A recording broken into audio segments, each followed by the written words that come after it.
You're listening to the Euphomisms podcast, episode number 3.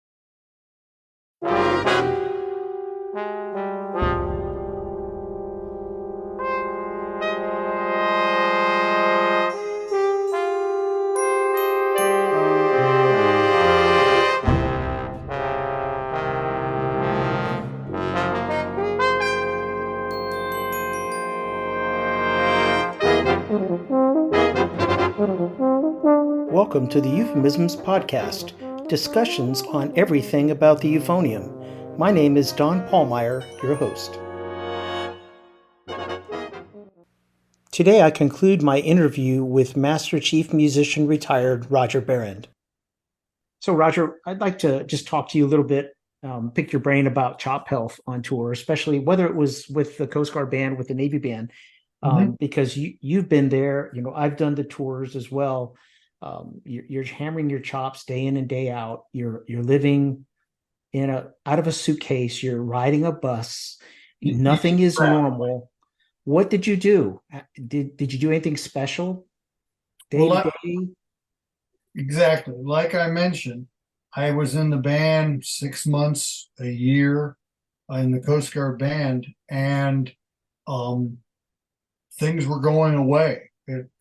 I wasn't practicing 6 hours a day and such like that. And I had been, you just practiced, and I didn't know the difference between pressure, no pressure, this thing. You just played. It was all about making music. Here, make music. That's Leonard Falcone, everybody, Brian, my parents, make music. Right. It wasn't like do these exercises, da, da, da, da, da, and stuff wasn't working. And I can remember going, okay, what do I do? I made some phone calls, and the answers I got were pretty much lame. My parents couldn't really help. They didn't know, and other people I consulted just went, well, it's part of you have to just work through it. And I went, this is more than working through, because I was now fully into performance bass. I didn't have 6 hours a day. I couldn't play 6 hours a day because I was already playing 6 and 8 hours a day in the Coast Guard band, 9 to noon, 1 to 3, flat out, and then 4 or 5 concerts a day. And that's when I realized that I was all pressure based. And I needed to change the way I blew the horn and thought. The music was there. And that's when I got into the air makes sound, sound makes music, and sounds defined as colors, texture, taste, and depressurized. Let the air do all the work. And it was almost instantaneous. And what I started to do was I had always done a, quote, warm-up. And then I switched my mindset to my daily routine, which was long tones, and however long that took, tonguing exercises, lip stretches, bends, flexibility, whatever you want to call it. Then the flexibility, quicker exercises, and range, the 5 foundation exercises. And I realized that they were the cornerstone to everything I did. And it was all air. And whatever came, air, and get the pressure off, let the air do the work, open up, don't manipulate and chew. And the embouchure was stable, but it wasn't tight. It was just defined. And it was different than other people, but all of a sudden I had unlimited endurance. I wasn't messing up stuff. I literally could play endlessly because the chops were doing maybe a tenth of the work. They were basically, I created the aperture, never changed. It wasn't this up and down. You blow in, blow out. And what the embouchure was doing in reality didn't really matter. All that mattered, how do I sound? And sound was color, texture, taste. And for me, it was burgundy, velvety chocolate. And that's how I needed to sound all the time. I play in my mind, blow the horn one way, play one way all the time. Vibrato was an embellishment, but vibrato was always there. It's like a spice. So it not dependent or otherwise. and I can remember telling and asking, how do you sound? And it was almost instantaneous. And the band was like, Raj, what are you doing? And I kind of described what they were doing. Trombone players had a concept. They sort of understood what I was doing, but so much of their work and relaxation occurred with the slide. Right, right. The horn players, trumpet players had no idea. They're slam it back, hammer it in there, and you know, it's all pressure, pressure, pressure. And I was totally relaxed. Mm-hmm. You know, they would be dragging, and you know, the imprint on their lips wouldn't disappear for hours. I came, and it just kept developing conceptually to where there was no pressure. From that point on I never had chop problems. I never had endurance problems. I never had accuracy problems. And, you know, for me, it was, you know, if I practice something and it was rehearsed it, how you rehearse, or, you know, how you perform is dependent on how you rehearse. Exactly. And to me, there was never any difference. And so, you know, everything just melted away. I'm sure it wasn't instantaneous, but it felt like it became totally effortless. Air makes sound, sound makes music, depressurize, you know. And my son has told me, you know, he's in the Navy band. I trained him. You know, unfortunately, he wanted to play euphonium, so that's, you know, and he had It's the way it goes, you know. greater success than I did. But he goes, Dad, you're doing this. And I said, the rule is air makes sound, sound makes, how do you sound? If something is moving, if you sound good and you have the basic definition, leave it alone. Mm-hmm. I could single tongue using a da syllable, staccato, legato. I said all those are markings. And I learned that all from my mom, you know, détaché, portamento, like bow, don't bow. It has not, you know, it's just a technique. And I said, you have to apply these ideas. I said, you don't change the way you tongue, the way you blow because of what's on the page. You tongue one way. Once I could single tongue at 144 to 160. I multiple tongued da da da da ga. I could triple tongue, single tongue, but I would have to ask the guys. I said, can you single tongue? They go, are you out of your mind? I said, I can single tongue. Well, we can't. I said, so what? I would go, okay, you're going to triple tongue, fine. You're going to double tongue, fine. But I knew I had to be flexible. But all of a sudden I go, I can't be wrong if I'm able to do this and all my students can do it. You know, it was effortless. It's all air based. And so I never really had the chop problems. They all melted away. You know, it was, how do you sound conceptually? And it basically, everything supports that basic idea. And I realized that wasn't, you know, I was practicing 8 and 10 hours a day and doing the literature and stuff like that. But there was no, like, here, do this warm. Why are you doing the warm? What is, everything has to, here's the concept. Air makes sound, sound makes music. And everything supports that. And the foundation, my 5 fundamental exercises would take me somewhere between 45 and an hour and a half, depending on what I was doing. And I would do that every day. You know, we'd get to a concert site, and if I had 2 hours, I'd take the 45 to an hour and a half. If we had 25 minutes, I would take 25 minutes. But I would always do my basic sum of each of these. Right, kind of compress it a little bit and make sure you got a little bit of everything. Yeah. So whenever I was playing, I always had something to hear. Basically, here's my bass line. So I never, well, how does it feel? It feels exactly like it's supposed to, because everything's based upon air makes sound, sound makes music, sound is color, texture, taste, from the first note to the last note. Does, you know, the Sergeant Stripe sound like a long tone? Does it match my concept? So I was always able to go, yep, still in the zone. Everything matches, da da da da da da da da.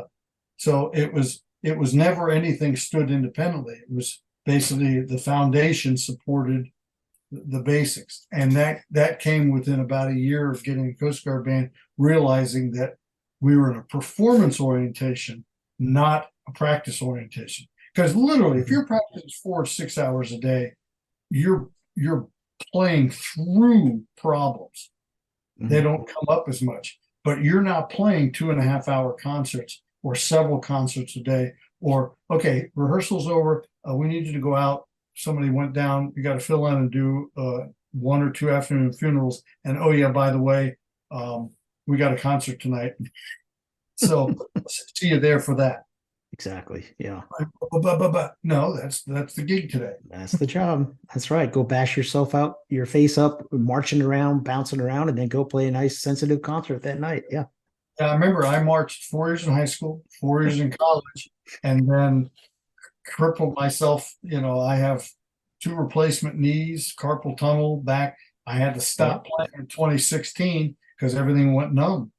But I mean, basically, there wasn't a Navy bandsman who retired with over 20 years that didn't get some sort of VA disability. Yep. Yours truly. Yep. I tell you. We all fall apart, don't we? You cannot do what we did at the level consistency without it.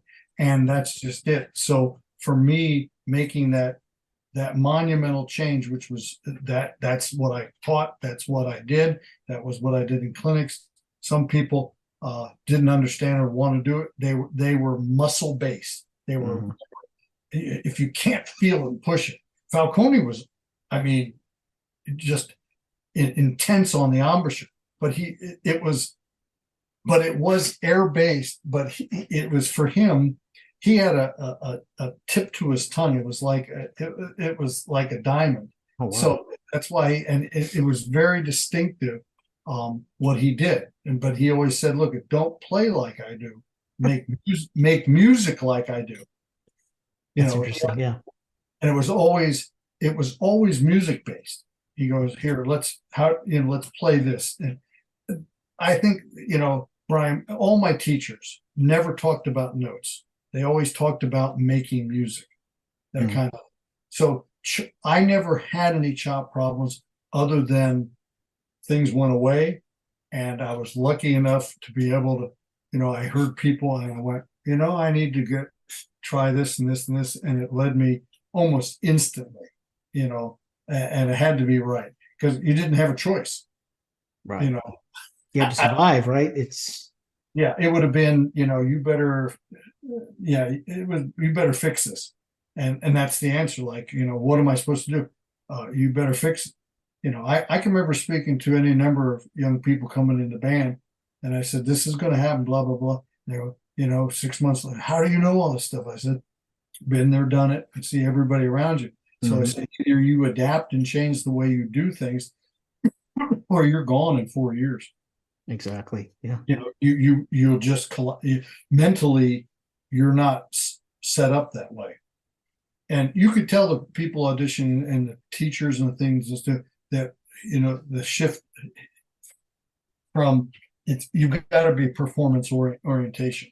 My high school, we were reading 70 new pieces a year, blah blah blah. Everything was about performance, not competition.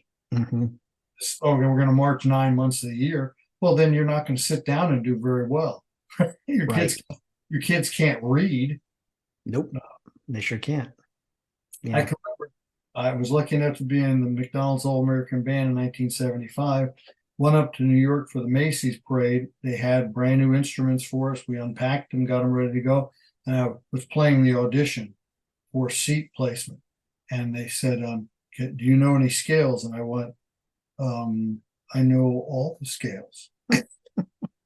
I wasn't I was going, "What is going on? Do you know I said, "You want majors or minors, and 2 octaves, 3 octaves?"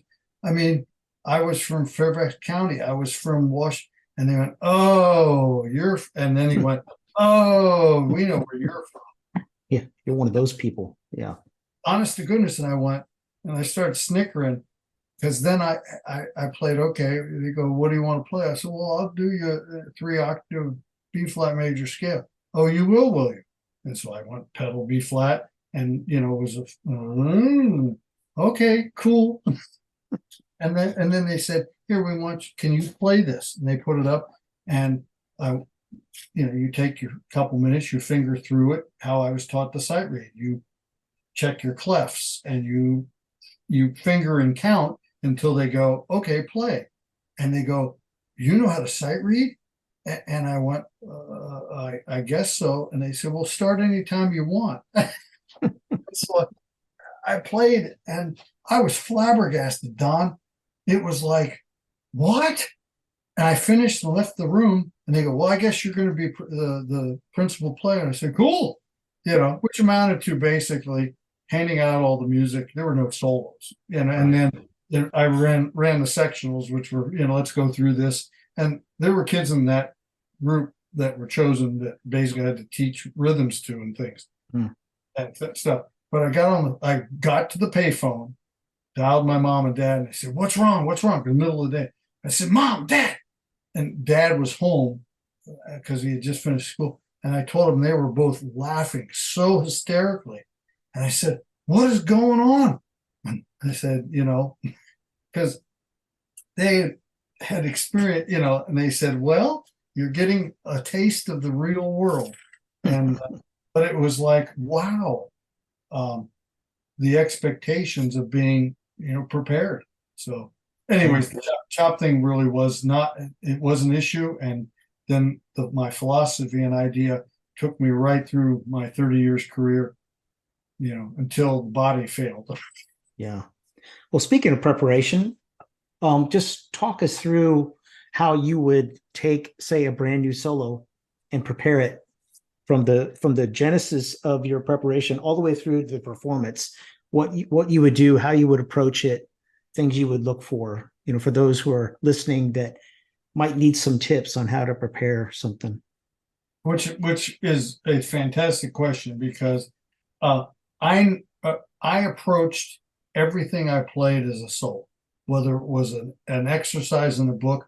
Okay, you can't change the way, just because it says solo doesn't make it more important than the first line of a Rochu on Arvas. And that was drilled in my head from a very young age all the way through. And Falcone basically, every exercise. I can remember doing rhythmic exercises, 30 on a page, one line, bam, bam, bam, bam, bam, bam. So I never approached solos any differently. Basically, here's an opportunity to sight read here from the finger and count. So I'd maybe take the first. I would always, if I didn't know the solo, even if I had heard it, I would approach it as a sight reading opportunity, because that was a weakness of mine. So any weakness, you turn to a strength. So I would check key clef time. I would say, okay, look, I'm going to do the first 3 lines or up to the double bar. Okay, I go check the key clef time, make sure the clef, because for euphonium players, clefs change, and it's embarrassing in an audition for when you're planning to be playing a treble clef when it's bass clef. It sure can be.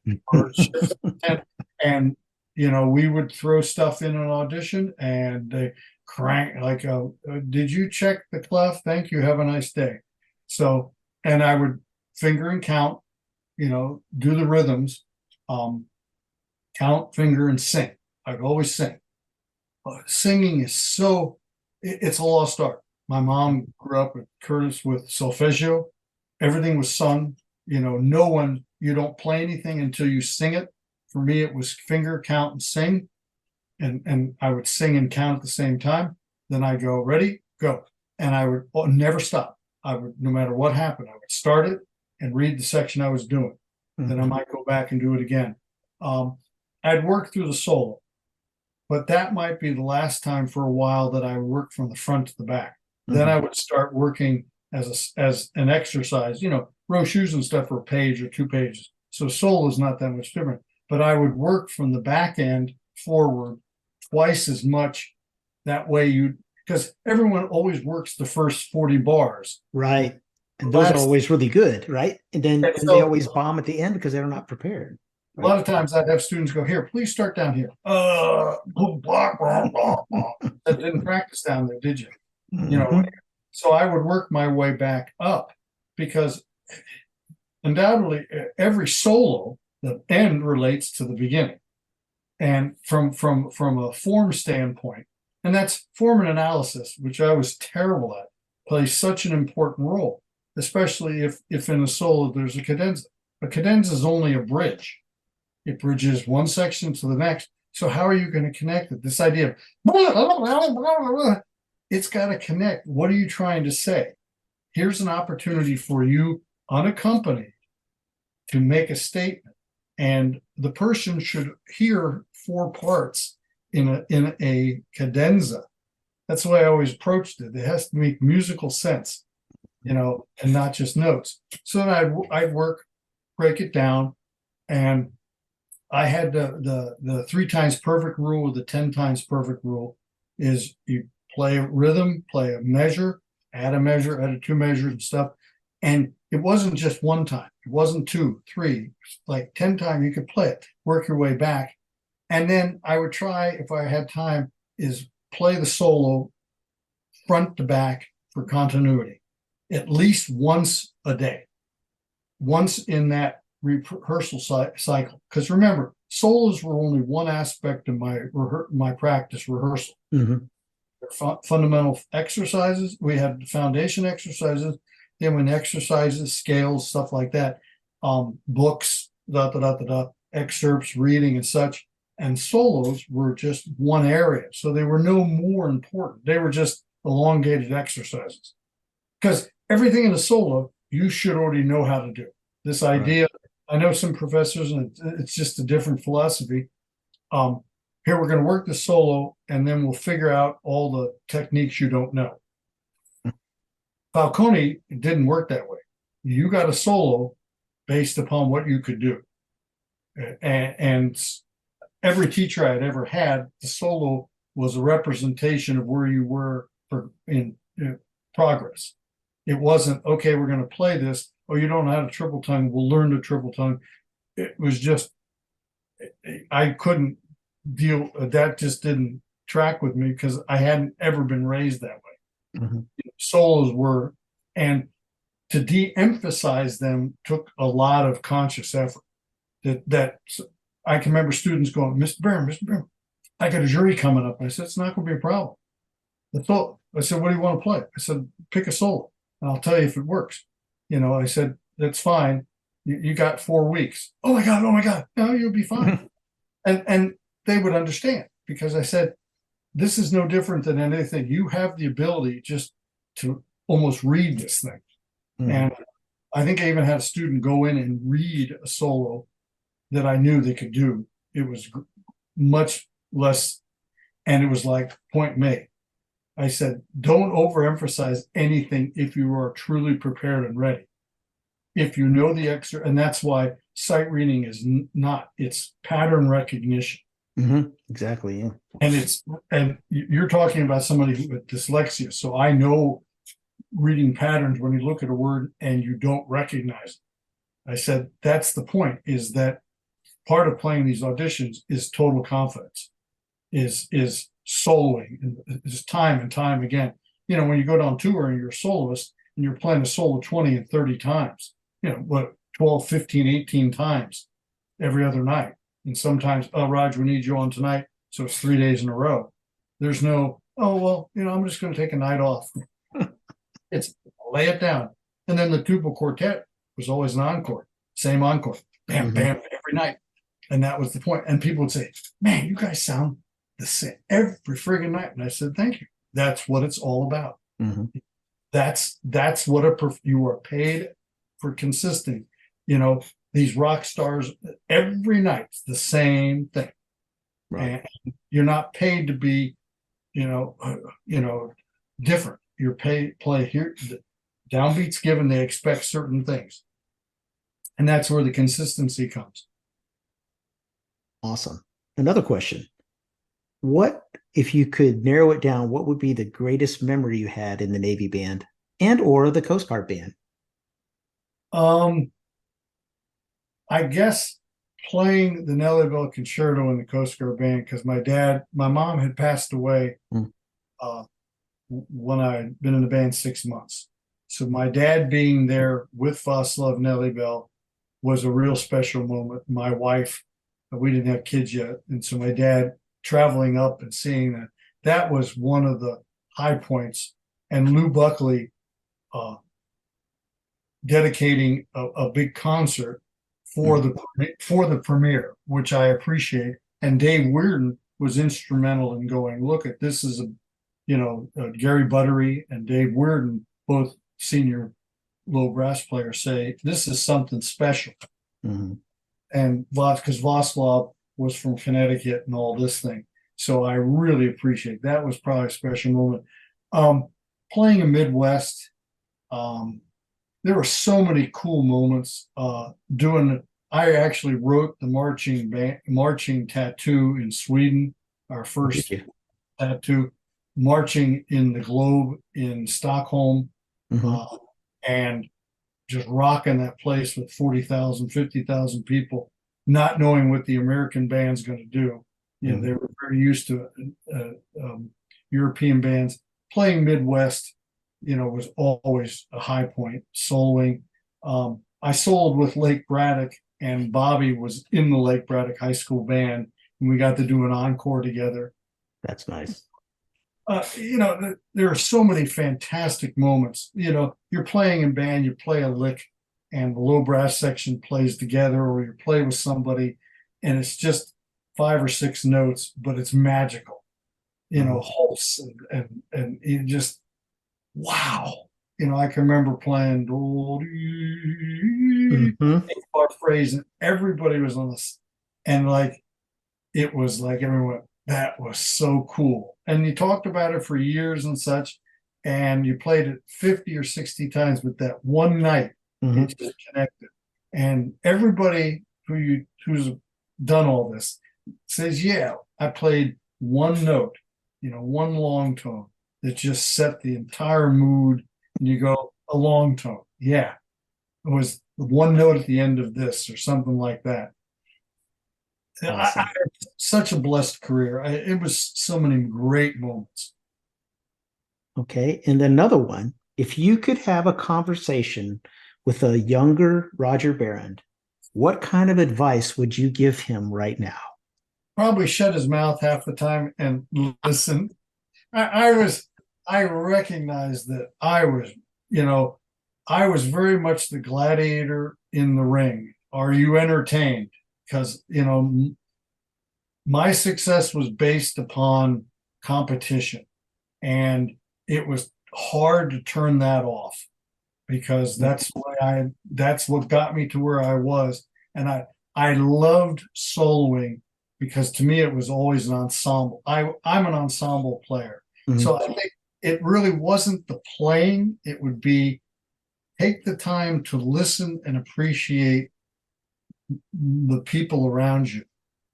I had some really good friends, and I almost feel like gee whiz, I wish I had listened even more, and but to be honest, I felt like I was thrust into a leadership or it had to be an example pretty much all the time. And I was really young in the Coast Guard band, and I thank God for Dave Weirden and for Lou Buckley tolerating this really rash young man. I knew who I was and the talents I had and such like that, but they were very good at talking and going, funneling that, and allowing me to actually grow up. Awesome. And then one final question. It doesn't have to be a very long answer. Do you have any kind of actionable tips that you would offer young aspiring euphonium students today? Listen to everything you possibly can, and make euphonium music 1% of what you listen to, and utilize your time when you're practicing. It's not just the quantity, it's the quality of what are you doing, how do you sound.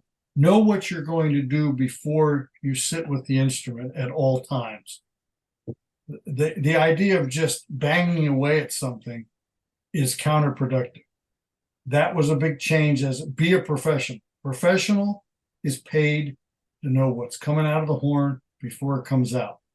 And that's where my philosophy was. How do you sound? Air sound. That changed my entire practice. I could utilize in 40 minutes what took me 3 hours prior to that, because you just didn't have it. Mm-hmm. Listen and think and have an idea. Like when someone says, how do you sound? I don't know should not come ever out of your horn. What do you want to accomplish? I don't know. I can remember out at a lesson, come back in 5 minutes and be able to tell me. Don't waste my time. I'm going to drink my coffee. You know exactly what I mean. Absolutely. Why are you here? Like, I don't know. Well, Roger, I really want to thank you for joining me on this podcast. It's been so much fun. I just want to say a personal thanks to you. You've been one of my heroes. Here's two old guys, reminiscing over the old days. But you were such an influence. You and Brian Bowman, and of course Luke Spiros and Art Lehman and Harold Brash. You guys were such an influence on my life. And anytime I play recordings of you to my students, I always point out to them how even your sound is/was throughout all registers in the recording, and they're always so blown away. And of course, you reference that, and so I've always appreciated your sound, the beauty of your sound, your lyricism, your musicality, and what you did for the Euphonium. And you carried on that legacy, that our forefathers, that Mantilla laid out, that Harold Brash, that Art Lehman, that Luke, that Brian Bowman forged ahead, and now you and you've laid a great foundation for the future of Euphonium. And one of the reasons why I wanted to start this podcast was to help younger people hear about the greatest of all time, especially the ones that are still living, and I wish have a sense of that. So I appreciate it. I wish there was a way, Leonard was so influential for so many people, and I would have loved to have had him on the podcast if he were still living. Absolutely. You are so phenomenal, Don, and you always have been. You see, you've inspired me, because it was like you changed. That's why it's important to hear your story. This is your podcast, but there's so many cool things. We may be old, but we've lived an experience that repeats itself time and time and time again. Thank you so much. This concludes episode number 3 of the Euphomisms podcast.